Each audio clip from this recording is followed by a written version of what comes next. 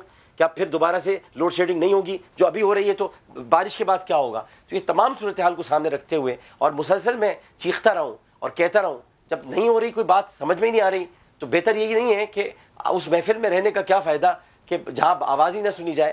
تو چلیے پھر اب ایسی جگہ چل کر عامر لیاقت صاحب, بلا شبہ ایک انتہائی سنجیدہ مسئلے پر آپ انتہائی سنجیدہ بات کر رہے ہیں, کہ انتہائی سنجیدہ سٹیپ بھی لے رہے ہیں, لیکن جو آپ کے ساتھی رہنما ہیں وہ آپ کی باتوں کو سنجیدہ نہیں لے رہے. میں ایک ایسے ہی رہنما کی آپ کو گفتگو پہلے سنواتی ہوں, پھر آپ سے بات کرتی ہوں.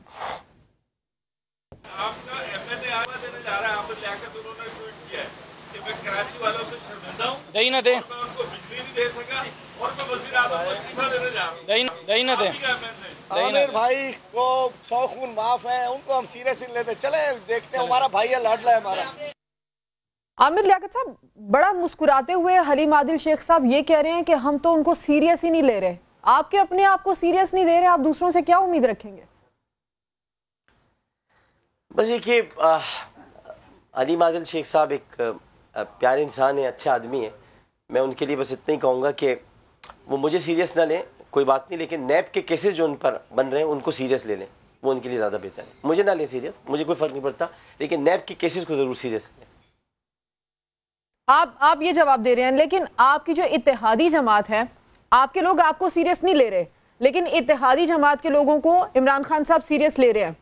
وہ بھی ذرا آپ کو دکھاتی ہوں.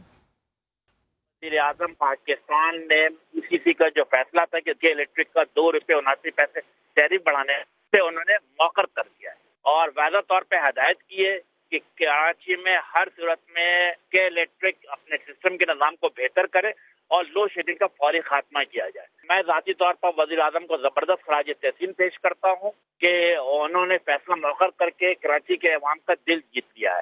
ایم کیو ایم بڑی سرخرو ہوئی ہے کہ وہ اپنے کراچی کے عوام کے جو مسائل تھے, اس مسائل کو, جس میں سب سے بڑھ کر 2 روپے 79 پیسہ ٹیرف کا اضافہ تھا, اس کو موخر کرانے میں کامیاب ہو گئی ہے. امین الحق صاحب خراج تحسین پیش کر رہے ہیں وزیر اعظم کو, اور ذاتی طور پر زبردست خراج تحسین پیش کر رہے ہیں عامر صاحب, لیکن آپ سے تو ابھی آپ ملاقات نہیں ہو پا رہی آپ کی, آپ ابھی تک ملاقات کا انتظار کر رہے ہیں. جی گھر کی مرغی دال برابر ہی ہوتی ہے, آپ نے محاورہ سنا ہوگا. تو یہ غیر ہیں, خیروں کو جب گھر میں بلاتے ہیں تو اچھی اچھی ڈشیں بھی ان کے سامنے رکھتے ہیں اور ان کو کھلاتے ہیں. باقی جو بچا کچا ہوتا ہے وہ گھر والے کھا لیتے ہیں. تو ہم بھی گھر والے ہیں, ہمیں کو بچا کچا کوئی ادھر ادھر کی بوٹی چھوٹی مل جائے گی کھا لیں گے, یا اگر نہیں بھی ملے گی تو 1-2 روٹی کے نوالے کھا لیں گے, کچھ نہ کچھ تو خان صاحب کی پلیٹ لیکن رہیں گے گھر میں ہی, ایسی بات نہیں. لیکن میرا گھر ہے جی, تحریک انصاف, میں گھر نہیں چھوڑا اپنا, میرا گھر ہے. عامر لیاقت صاحب یہ کیا معاملہ کہ پہلے بھی آپ کو پی ٹی آئی کا واٹس ایپ گروپ آپ چھوڑ کر چلے گئے, لیکن پھر اس کے بعد آپ واپس آ جاتے ہیں. میں ان لوگوں میں سے نہیں ہوں جو نہیں جی کیا کہہ رہی ہیں. پہلے آپ پی ٹی آئی کا واٹس ایپ گروپ چھوڑ کر چلے گئے, پھر آپ واپس آ جاتے ہیں, پھر اس کے بعد کیا یہی وجہ تو نہیں کہ کیا تعلق کیا یہی وجہ تو نہیں کہ آپ کے ساتھی رکن آپ کو سیریس نہیں لے رہے. اصل میں آپ کے نام میں بھی آخر میں میر لگا ہوا ہے نا, تو اب کیا کریں, پرابلم یہ ہے. تو کہیں نہ کہیں تو میر کا مسئلہ آئے گا. میں آپ سے, اب آپ واٹس ایپ گروپ آ گئے, اس میں واٹس ایپ گروپ کا تو کوئی تعلق نہیں. میں تو آپ سے بڑی سنجیدہ بات کر رہا ہوں. آپ واٹس ایپ گروپ چھوڑ کے جاتے ہیں, پھر آ جاتے ہیں. واٹس ایپ گروپ ایک الگ چیز ہے. عامر لیاقت صاحب ناراضگی تو پرانی چل رہی ہے نا آپ کی, کیا ہوتا. لیکن آپ جو یہ فرما رہی ہیں کہ میں آپ سے جو بات کر رہا ہوں, میں ان لوگوں میں سے نہیں ہوں جو پارٹی میں اور دماغ کا آپریشن کروا کے آئے ہوں اور دماغ نکلوا کے آئے ہوں اور وزیر بن گئے ہوں. میں پارٹی میں دماغ کے ساتھ آیا تھا اور دماغ کے ساتھ ہی موجود رہوں گا. تو میں یہاں موجود ہوں. اگر میں اپنی نشست سے استعفیٰ دے رہا ہوں تو قومی اسمبلی کی نشست سے دے رہا ہوں. پاکستان تحریک انصاف میں ابھی بھی ہوں. تحریک انصاف چھوڑنے کا نہ میں نے فیصلہ کیا, نہ میں جا رہا ہوں چھوڑنے کے لیے. ہاں استعفیٰ دے رہا ہوں, مجھے اپنے حلقے کے لوگوں کو جواب دے ہونا ہے. میں جہاں رہتا ہوں مجھے وہاں جواب دے رہنا ہے. میں جہاں آپ کا اب یہ کیمرے آئے ہوئے ہیں, یہ میرا حلقہ ہے. میں ڈیفینس سے بیٹھ کر آپ سے بات نہیں کر رہا, یہ میرا حلقہ ہے. میں اپنے گھر میں بیٹھا ہوں, این 245 میں بیٹھا ہوں, خداداد کالونی میں بیٹھا ہوں, لوگوں کے درمیان ہوں. سامنے لائنز ایریا ہے, آگے نمائش ہے, قائد اعظم کا مزار ہے. تو میں یہیں بیٹھ کر بات کر رہا ہوں. مجھے انہی لوگوں میں رہنا ہے, یہیں ووٹ دینا ہے لوگوں نے مجھ کو. اگر دوبارہ الیکشن مجھے پھر لڑنا ہے تو مجھے ان کی بات کرنی ہے. اس کے لیے مجھے اپنی بات وزیر اعظم تک پہنچانی ہوگی. رہی بات ایم کیو ایم کی، ایم کیو ایم اتحادی ہے، کیبنٹ میں ہے، اور یہ جو آپ نے اگر یہ کیبنٹ توانائی کمیشن کے اجلاس کے بعد وزیر اعظم نے توانائی کمیشن کے اجلاس میں یہ شریک تھے. توانائی کمیشن کے اجلاس کے بعد امین الحق صاحب نے فرمایا ہے، تو یقیناً توانائی کمیشن کے اجلاس میں کوئی بات ہوئی ہوگی تو انہوں نے وزیر اعظم کو خراج تحسین پیش کیا ہے. اچھا عامر لیاقت صاحب، اگر آپ اپنے حلقے کے مسائل بالکل سامنے رکھ رہے ہیں، اگر آپ سیٹ چھوڑ جاتے ہیں اور ایسا ہوتا ہے کہ الیکشن ہو جاتے ہیں جلدی، تو پھر آپ کے حلقے سے کون جیتے گا؟ مجھ کو نہیں پتا جی. جو بھی دیکھیں، الیکشن جو ہوا تھا یہاں پر وہ 3 افراد مد مقابل تھے. تینوں پرانے ایم کیو ایم کے لوگ تھے، فاروق ستار صاحب، میں اور ڈاکٹر صغیر. ان 3 کے درمیان مقابلہ ہوا تھا اور اس میں 25,000 ووٹوں سے میں نے فاروق ستار صاحب کو ہرایا تھا. تو اب اگر اس کے بعد استعفیٰ منظور کرتے ہیں وزیر اعظم صاحب، میں اگر ان کو دیتا ہوں اور وہ کہتا ہے آپ اسپیکر کو دے دیں، اور اسپیکر کو دینے کے بعد وہ استعفیٰ منظور ہو جاتا ہے، تو اس کے بعد پارٹی کا حق ہے وہ جس کو کھڑا کرے. میں تو نہیں الیکشن میں کھڑا ہو رہا. عامر لیاقت صاحب، 14 ایم این ایز ہیں کراچی میں، بجلی کے مسائل وہیں پر ہیں، پانی کے مسائل وہیں پر ہیں، سیوریج کے مسائل وہیں پر ہیں، اس سب سے ہٹ کر بارش کے بعد کچرا اور نالوں کے مسائل وہیں پر ہیں. پھر کام کیا ہو رہا ہے کراچی میں؟